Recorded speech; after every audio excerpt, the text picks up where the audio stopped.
السلام علیکم ورحمۃ اللہ وبرکاتہ۔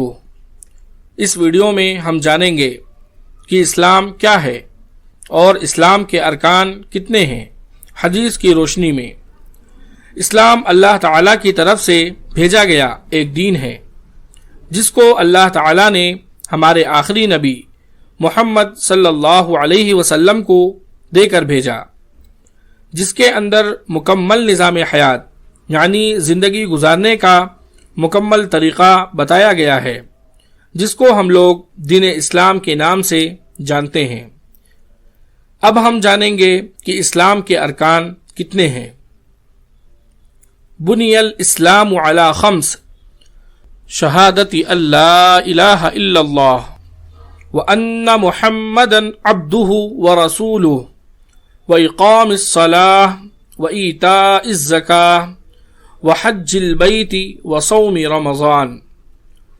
یہ حدیث مسلم حدیث نمبر 16 میں موجود ہے۔ اسلام کے ارکان 5 ہیں۔ نمبر 1 شہادت، نمبر 2 نماز، نمبر 3 زکوٰۃ، نمبر 4 روزہ اور نمبر 5 حج۔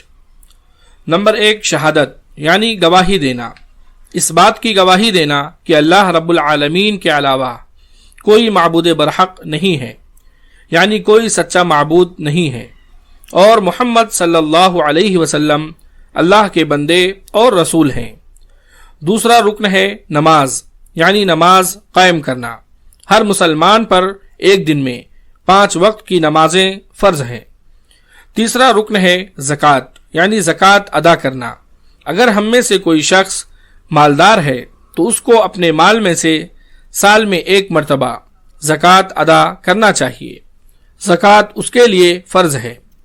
چوتھا رکن ہے روزہ، یعنی رمضان المبارک کے مہینے میں روزے رکھنا۔ اگر ہم میں سے کوئی شخص صحت مند ہے تو اس کے لیے رمضان المبارک کے مہینے کا روزہ رکھنا فرض ہے۔ پانچواں رکن ہے حج، یعنی حج کرنا۔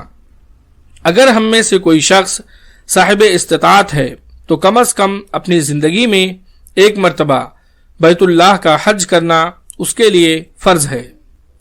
اگر آپ کو یہ ویڈیو پسند آئی ہو تو اس ویڈیو کو آپ لائک کریں اور اس کو آگے بھی شیئر کریں۔ مزید اس طرح کی ویڈیوز کے لیے آپ ہمارے چینل صدیقی اسکلز کو سبسکرائب کریں۔